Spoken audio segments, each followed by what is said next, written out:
Buongiorno e benvenuti al quotidiano Appuntamento con Linea Diretta. Oggi parleremo del congresso della Federazione Nazionale Pensionati della CISL, la FNP, che si terrà a Mogliano il 10, l'11 e il 12 di questo mese, vale a dire questa settimana, nelle giornate di mercoledì, giovedì e venerdì. Diverse le questioni che verranno trattate durante questi 3 giorni, si parlerà di salute, si parlerà di pensioni, noi vi daremo alcune anticipazioni quest'oggi con i nostri 2 ospiti che vedete inquadrati e che vado immediatamente a presentarvi, a partire da Adolfo Berti, segretario generale della FNP CISL del Veneto. Buongiorno Berti e benvenuto. Buongiorno a tutti, agli ascoltatori. E Ludovico Ferro, ricercatore della Fondazione Corazzin, autore di una ricerca sull'assistenza, mi aiuti, sulla gestione della non autosufficienza in Veneto. Diciamo che tutte le cifre poi verranno date nel corso del congresso a Mogliano. Certo. Noi oggi daremo un quadro generale di quello che risulta da questa ricerca. Io però comincerei con lei, Berti, chiedendole innanzitutto lo slogan del 9° congresso della FNP CISL, che è Uniamo le generazioni. Che cosa intendete? Noi quando abbiamo deciso di utilizzare questo slogan, l'abbiamo deciso perché ci siamo resi conto a tutti i livelli della nostra federazione, a partire dal livello nazionale, che uno degli aspetti che oggi segnano la nostra società è proprio questa separazione che c'è fra le generazioni, la generazione degli anziani e i giovani. Noi vorremmo, con questa nostra iniziativa, ma che poi continueremo ovviamente anche sul territorio, vorremmo che si riuscisse a creare una società per tutte le generazioni, per tutte le età, lavorando assieme, padri, figli, nonni, perché ognuno nella società ha un proprio ruolo ed è un ruolo importante. Quanti sono i pensionati nel Veneto e quanti sono iscritti alla CISL? Allora, i pensionati del Veneto sono circa il 20% della popolazione 21, quindi attorno al 1.100.000. Gli iscritti alla CISL sono 223.000. Poi ovviamente ci sono anche le altre organizzazioni sindacali, quindi i pensionati certo. Sindacalizzati sono attorno ai 600.000, grosso modo. Perché oltre alle centrali confederali poi ci sono i sindacati dei lavoratori autonomi, ci sono i pensionati di varie certo. Commercianti, degli artigiani e compagnia bella. Quindi di sindacalizzati ce ne sono grosso modo attorno ai 580.000, insomma. Parliamo dell'appuntamento di questa settimana a Mogliano Veneto. Come si svolgerà il congresso, da 3 giorni che abbiamo annunciato, il 10, l'11 e il 12, mercoledì, giovedì e venerdì, e che cosa rappresenta un congresso per il sindacato dei pensionati? Beh, il congresso è l'appuntamento che noi abbiamo ogni 4 anni, quindi ogni 4 anni il congresso si convoca per intanto sentire i nostri associati, ma poi anche per discutere le problematiche che ci sono sul tappeto a tutti i livelli. Il congresso diventa il momento decisionale anche per il cambio della dirigenza o per la conferma della dirigenza, quindi rispetto anche alle politiche che si fanno, politiche sindacali ovviamente che si fanno, c'è anche un giudizio sulla dirigenza che arriva al congresso e su quella che potrebbe essere la dirigenza futura. Ma i congressi nostri sono congressi che partono dalla base, quindi noi abbiamo siamo presenti in tutti i comuni del Veneto con le nostre realtà, e in ogni realtà facciamo il congresso di base che elegge i delegati al congresso provinciale, poi dal provinciale al regionale e così via, insomma. E quindi abbiamo una forma di democrazia delegata importante che in ogni caso consente comunque un controllo dell'organizzazione. Dunque i temi sociali del congresso sono basilarmente 2, uno è il problema dell'assistenza alle persone disabili e o non autosufficienti, l'altra invece è il problema delle risorse finanziarie nel contesto di crisi che stiamo vivendo. Naturalmente si parlerà in primo luogo di pensioni, di difesa del potere d'acquisto delle pensioni. Sì, certo. Noi ci rendiamo perfettamente conto che oggi parlare di difesa del potere d'acquisto delle pensioni in una situazione come questa è una cosa estremamente difficile, però non è che noi rinunciamo a questo. Noi siamo convinti che intanto bisogna recuperare quello che è stato tolto, nel senso che dal 1° gennaio 2012 è stata sospesa la rivalutazione delle pensioni a chi ha più di 3 volte il minimo, e noi tanto vorremmo recuperare quello. Poi vorremmo in qualche maniera reintrodurre quella rivalutazione che è prevista per i lavoratori dipendenti dei salari, la cosiddetta IPCA, che di fatto tiene conto del tasso di inflazione e che viene comunque in qualche maniera portato anche sulle pensioni.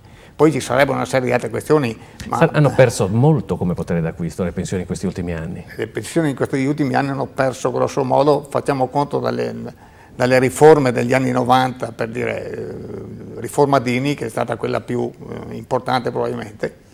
Noi abbiamo fatto dei conti, abbiamo perso dal 30 al 35% del potere d'acquisto.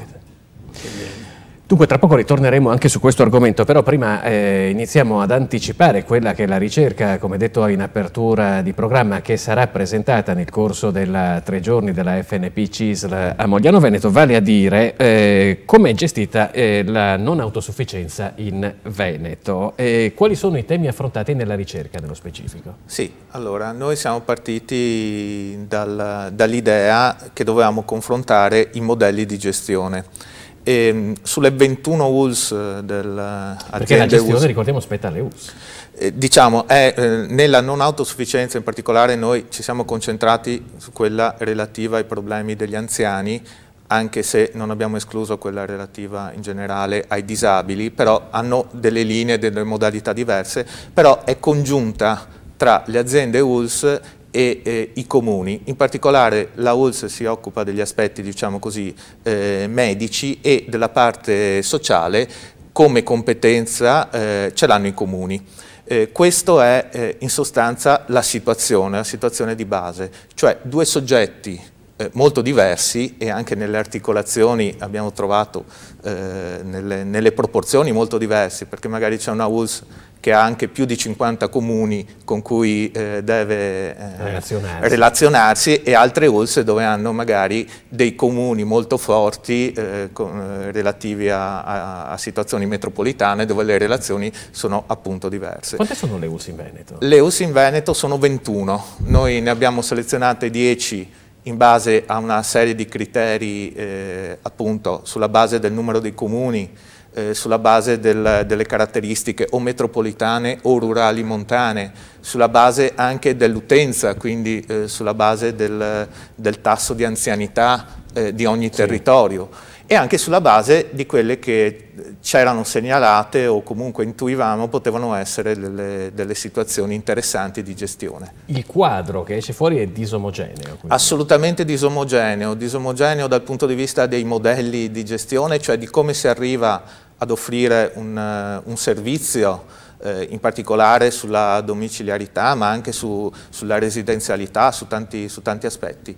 I modelli sono tanti e vanno dal rifiuto, in un caso addirittura di tutte le deleghe, anche quelle obbligatorie, a situazioni di delega totale, con in mezzo tutta una serie di situazioni dove si danno alcune deleghe, si danno per certi periodi, poi si tolgono. Ma chi delega chi? Scusi, facciamo un po' di la delega è...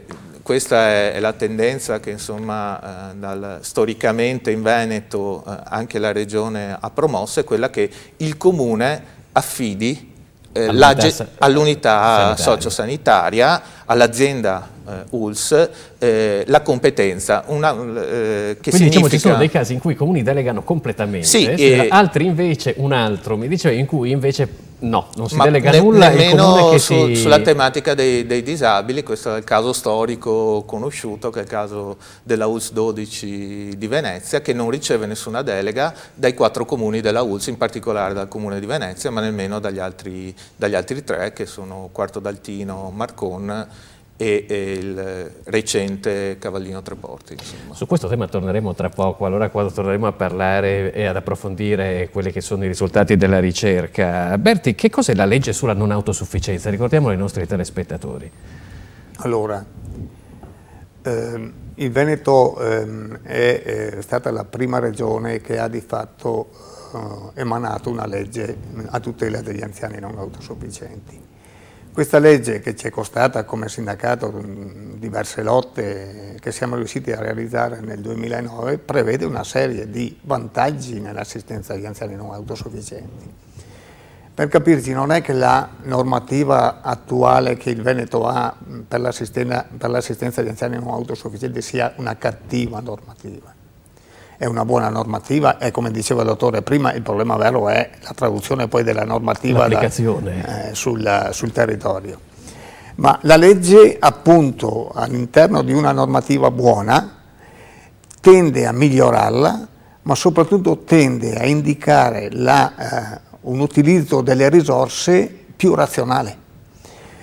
Mi spiego meglio: adesso le risorse vengono impiegate per l'assistenza e sono sempre poche, ovviamente, anche se il Veneto è anche in questo caso è una delle regioni, anzi la regione che spende più di tutti in Italia per l'assistenza agli anziani non autosufficienti. La regione Veneto spende 721 milioni di euro per l'assistenza agli anziani non autosufficienti.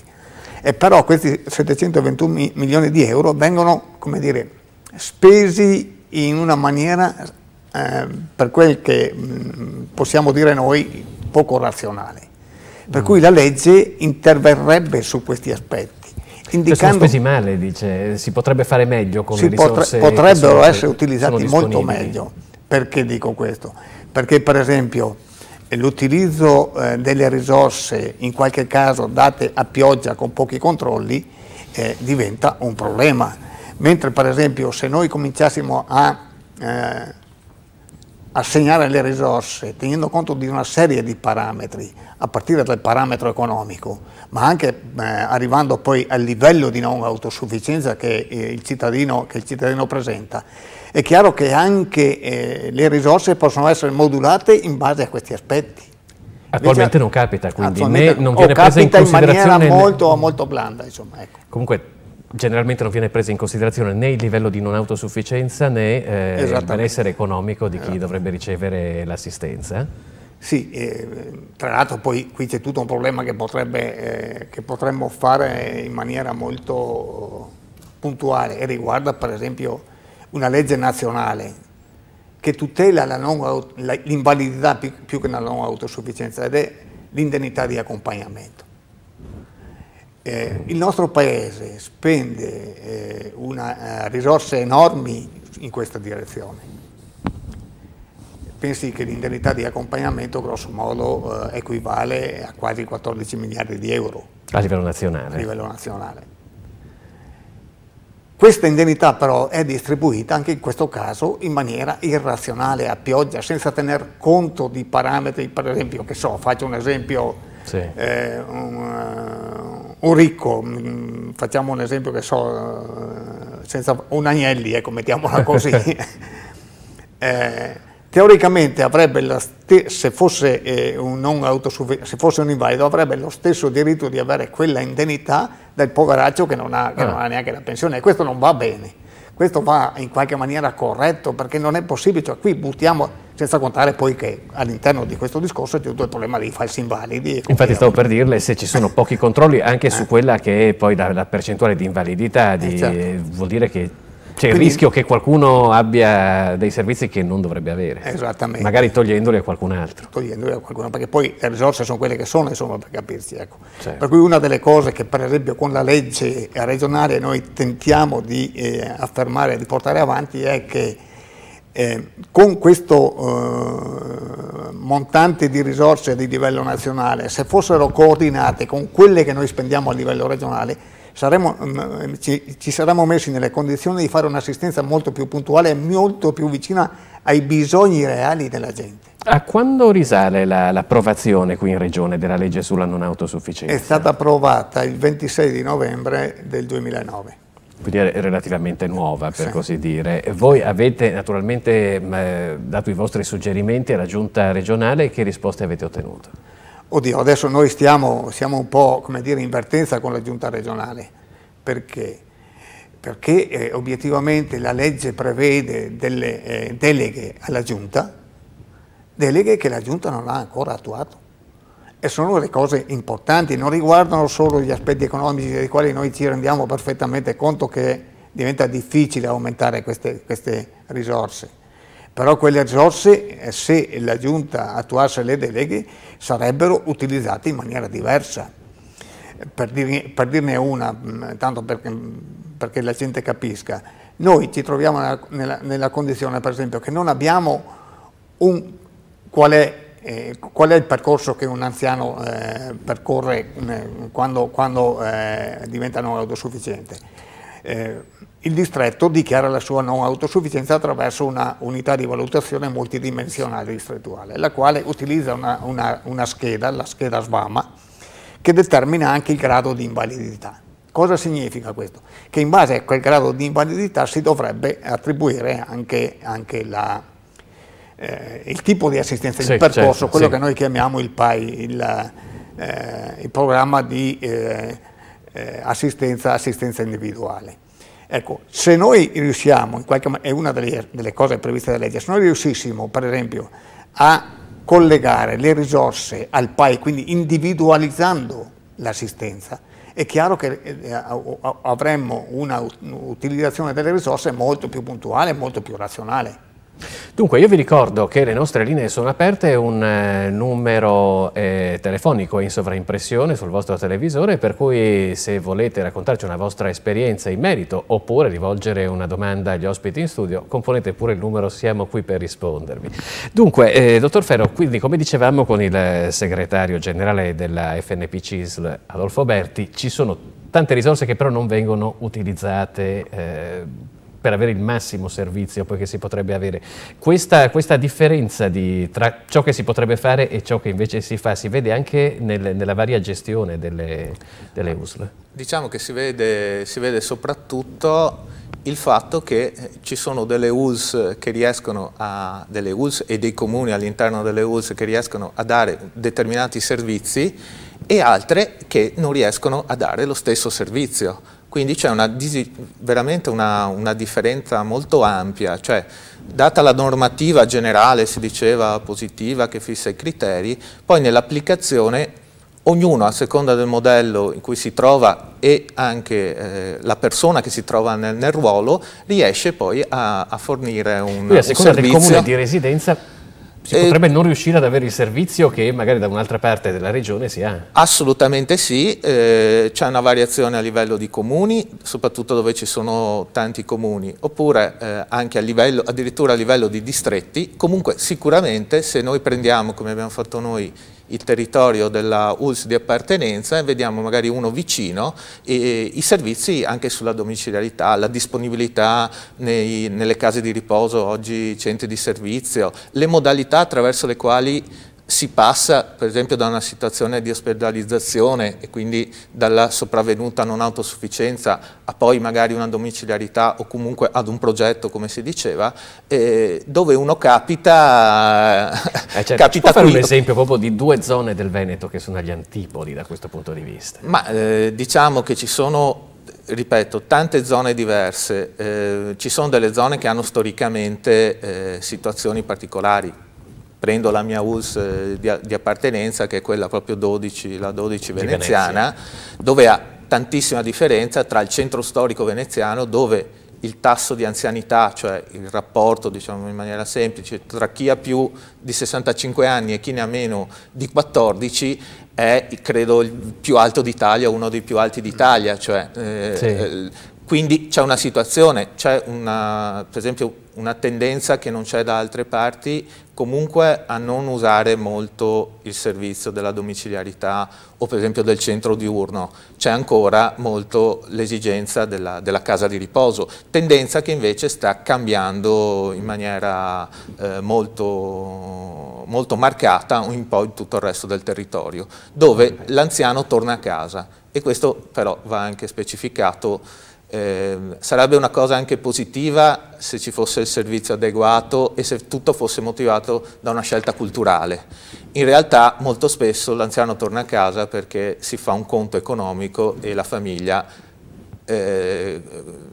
ritiene più utile avere l'anziano con magari l'accompagnatoria. Pagarle le rette, non ce la fanno a pagare le rette e in qualche modo hanno una risorsa in più. Certo che le rette, soprattutto in un periodo di crisi come questo, possono diventare una spesa che non è più affrontabile, insostenibile dalle famiglie. No? Tant'è che nelle case di riposo, in moltissime case di riposo, fino a qualche tempo fa avevamo liste d'attesa incredibili, adesso le liste d'attesa sono sparite. Sì. Ecco, per l'assistenza domiciliare si verificano le stesse differenze quindi che si verificavano all'interno delle strutture? Sì, per l'assistenza domiciliare appunto si diceva dove per esempio c'è la delega e quindi fa tutto un soggetto, cioè la ULSS, a questo punto il servizio quantomeno è coerente.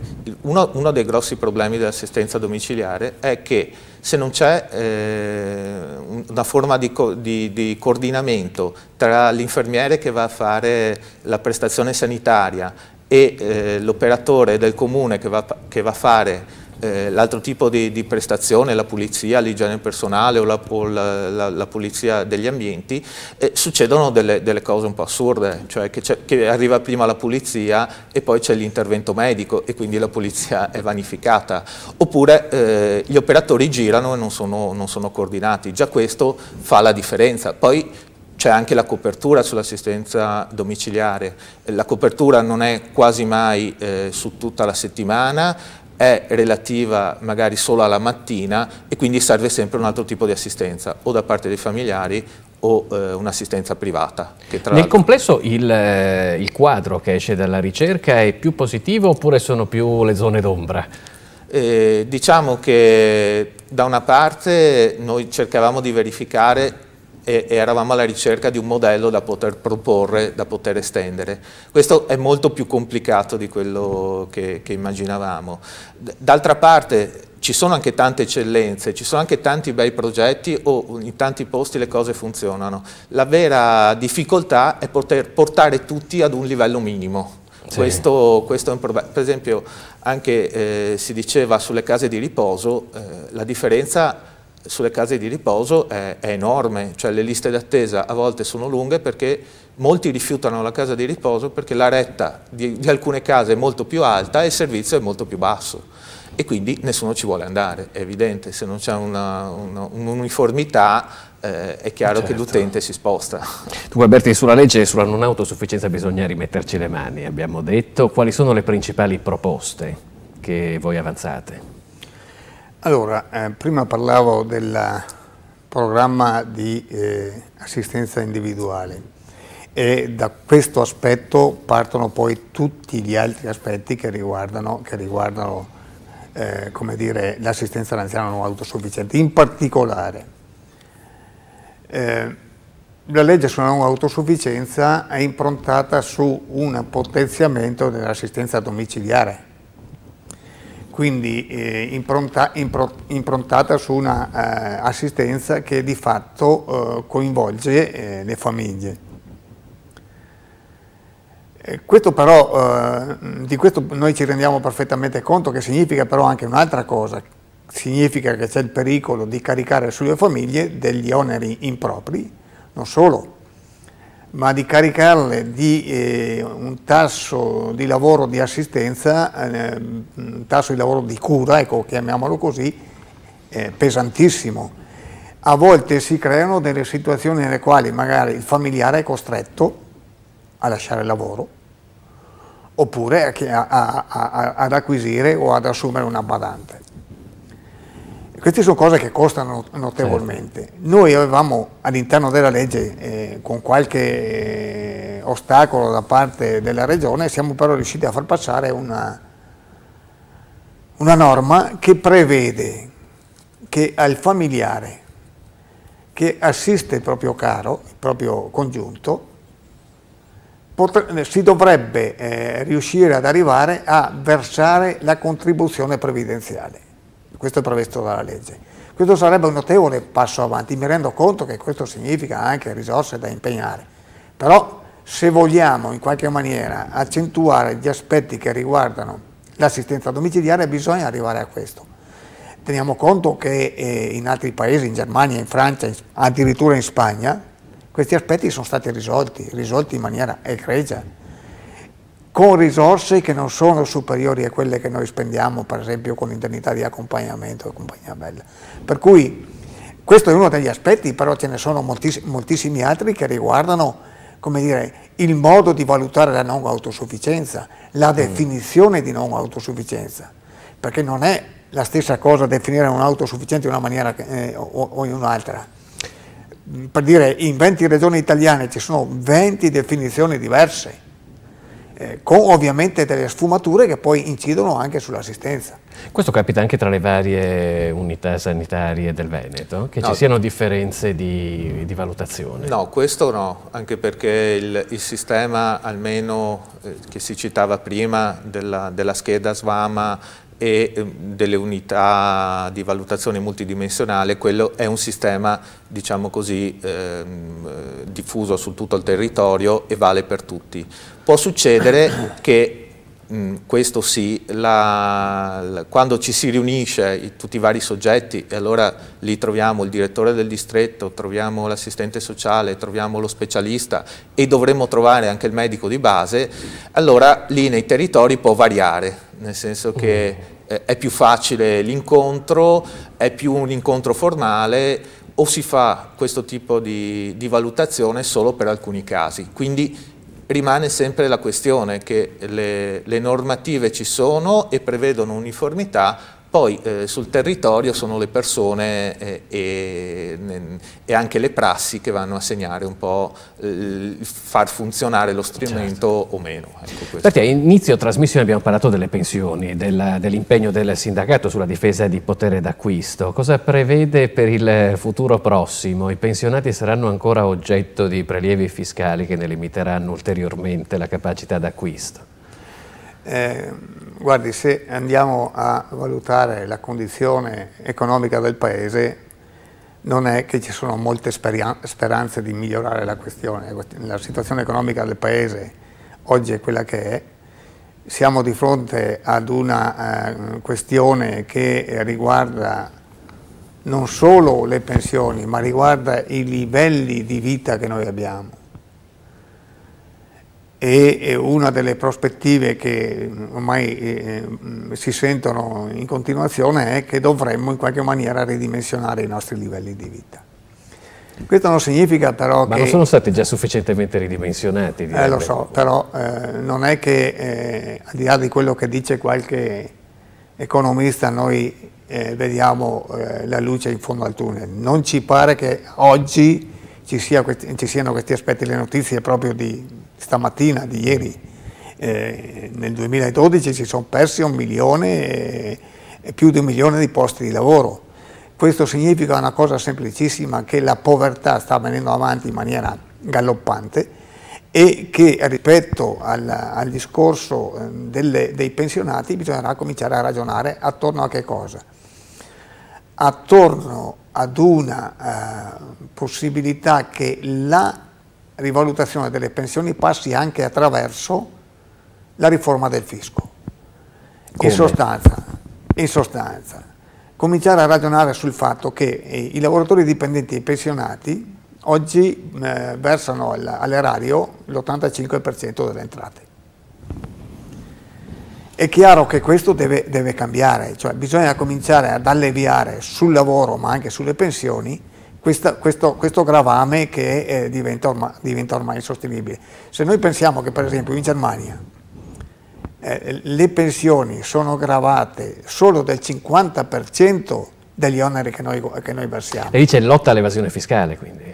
Sì, lotta all'evasione Perché fiscale. Se l'85% delle entrate fiscali sono date dal lavoro dipendente e dai pensionati, vuol dire che... E quindi bisogna arrivare attraverso una via indiretta e in qualche maniera dare respiro alle pensioni. È chiaro che noi non rinunciamo poi al resto, per essere estremamente chiari. Abbiamo il 70% dei pensionati che sono al di sotto dei 1.000 euro, questo è inaccettabile, bisogna cominciare a ragionare anche in termini di rivalutazione delle pensioni. Ovviamente anche questo è legato alla condizione economica del Paese. Pagano sempre gli stessi? Pagano sempre gli stessi, purtroppo. Bene, anzi malissimo direi.